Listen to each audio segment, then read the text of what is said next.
as we take a look at a few of the notable quarterback touchdown props for this season. Tom Brady's prop set at 36.5. Matthew Stafford set at 34.5. He had 41 last season, leading the Rams to the Super Bowl title. Stafford dealt with an elbow injury last season, received an injection in the elbow during the offseason, trying to manage that, but there's some concern. Head coach Sean McVay said the pain is, quote, abnormal for a quarterback. Aaron Rodgers, meantime, his prop set at 30.5 touchdowns. Last season had 37 as he won back-to-back MVPs. Does not have Devontae Adams as he looks to be great again in Green Bay with maybe perhaps a couple of young receivers. Let's break it down. Welcome to two-time Super Bowl champ Bryant McFadden, who made a living by disrupting quarterbacks as a corner in the NFL. Start with the GOAT of quarterbacks, Tom Brady. His touchdown prop set at 36.5. No Gronk, but he's got Julio Jones. Chris Godwin is back from injury. Over or under that number, 36.5 touchdown passes for Brady this season? This is so easy, Hakeem. It's over.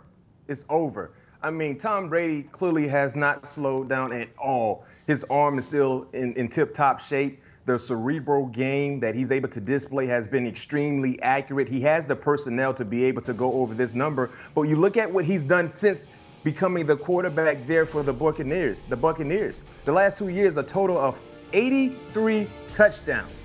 He had 43 last year, as you see there on your graphic, which was first in the National Football League. The year before, when they won the Super Bowl, he had 40. So why would we think we would see anything less than a 40 burger based on what we've seen the last 2 seasons? So me personally, I understand 87, Rob Gronkowski is not there.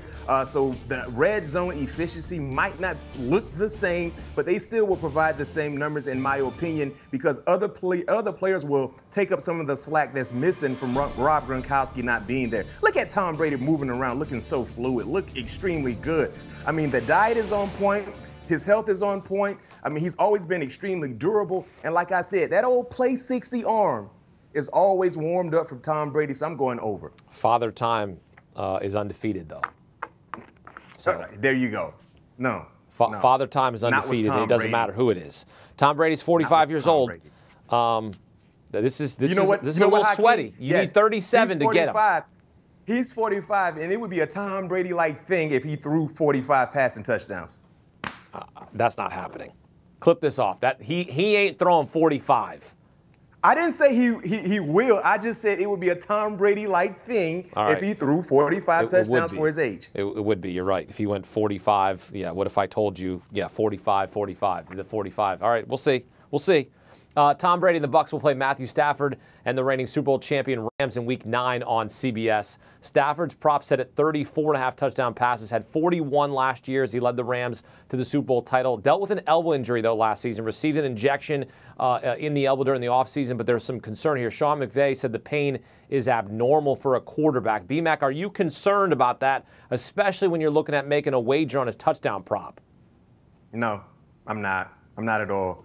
In an experimental-like year for Matthew Stafford, first time being out there with the Rams, understanding and learning a new offense, he gave us 41 touchdowns. 41. So I understand the injury concern, the elbow concern, but when it comes to production, if he is healthy, if that elbow is okay, I got to go over.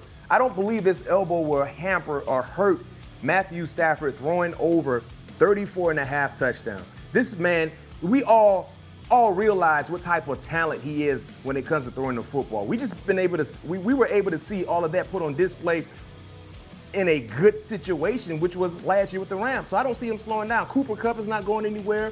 You added Robertson as well. We're hearing great things from Allen Robinson so far in camp. You got Van Jefferson. I understand he just had knee surgery, but he will be back in the thick of things. This offense is going to be lights out, and they will continue to do big-time numbers, especially with Matthew Stafford. So 34 in the hook. No, I'm not saying that I expect to see 41 from what we saw last year, but I do expect to see at least 35, 36 passing touchdowns, so I go over. All right, I like that. Kyler Murray, meantime, making headlines this offseason, got a new contract, but then had a study clause in it. Then it was later removed. But when you watched him and listened to him in the press conference, it felt like he was on a mission, like he's on a mission to prove himself this season.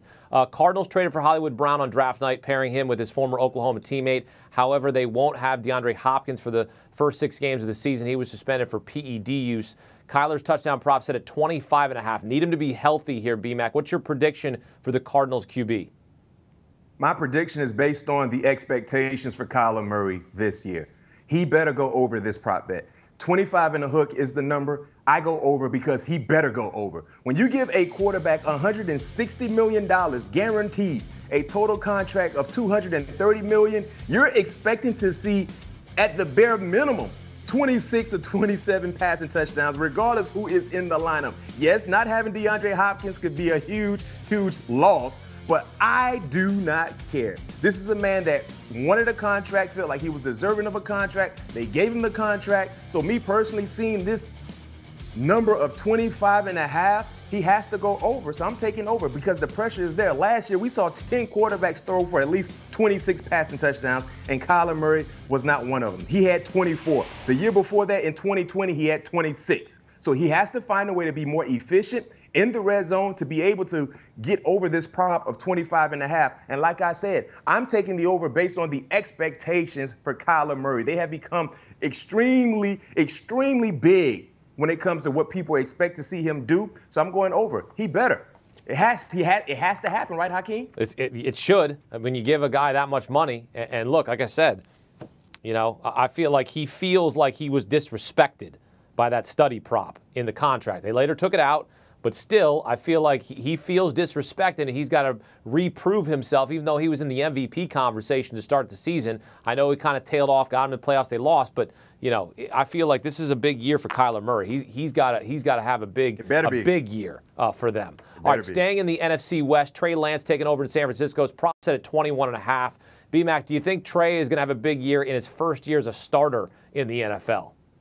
You know what? I think he's going to have a pretty good year. I'm not going to say big because we have to wait and see how everything flows within their offense under Trey Lance, second-year quarterback, very, very small sample size. But I think he's going to be special. I think he will be special.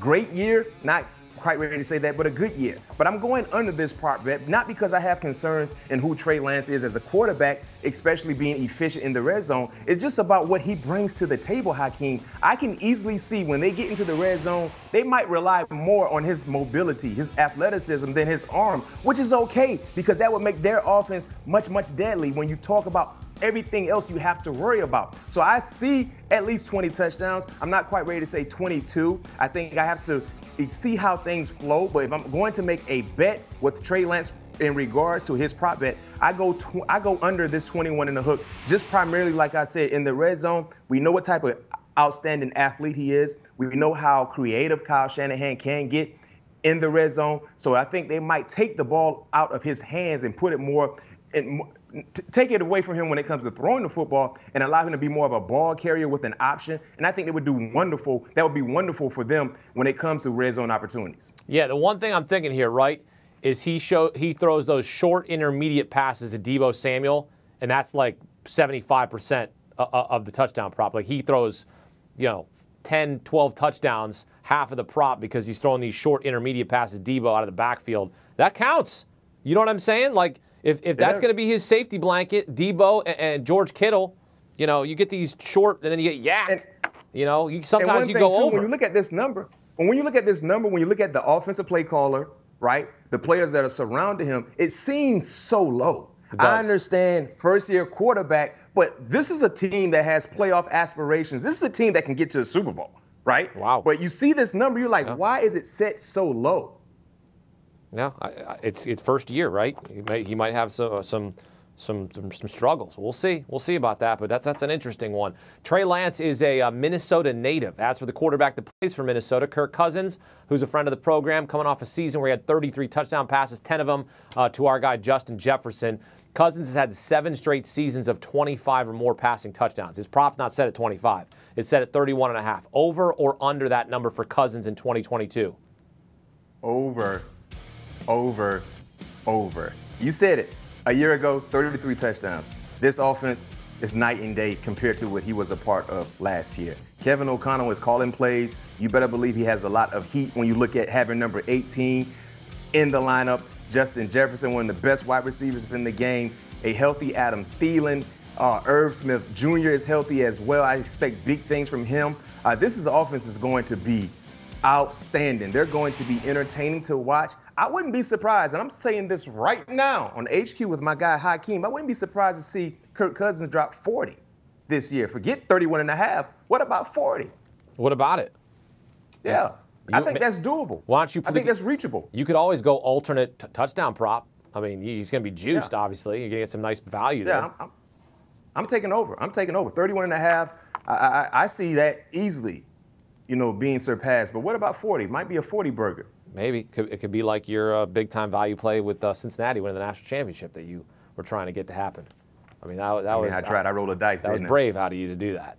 All right, I'm a brave guy when it comes to betting. You got to be brave. I know. No fear. It's funny because a lot of the times you like to go under the covers on your bets, on your total bets here. You like to under the cover. It's feeling cold. You're the overtaker here. It's not cold just yet, yeah, Hakeem. You're the overtaker in this segment. All right, let's stay in the NFC North. Aaron Rodgers prop set at 30.5 touchdown passes. Last season had 37, won back-to-back MVPs. Does not have Devontae Adams anymore, but he's got a couple of young receivers to throw to, Christian Watson and Romeo Doubs. Does Rodgers get to at least 31 this season? Like, this feels too easy. 31? It does. That's why I'm concerned. It feels like the Tom Brady prop bet with 36 and he had 40 last year. 43, the year before. Aaron Rodgers, 31 touchdowns, 31 throwing touchdowns. I understand the wide receiver depth chart, the graphic there. You got some names that you might not quite be extremely hyped about. What is Aaron Rodgers we're talking about, right? He had 37 last year. He had 48 in 2020. Yes, we all know Devontae Adams is no longer part of this team, but come on. You still got number 12, and you better believe he'll be extremely motivated to show the entire football world that I can be a heck of a quarterback without Devontae Adams. So I'm taking over this prop bet. I understand this number. You might be afraid. This number seems to be a bit suspicious, but I do not care. We're talking about Aaron Rodgers. He's in great shape. There's no distractions in regards to contract or will they do this or will they do that. He understands what's in front of him. I'm going with Aaron Rodgers taking over. 30.5. I'm taking over. Yeah, I do like that one. I think that's a fun one to track throughout the season as well.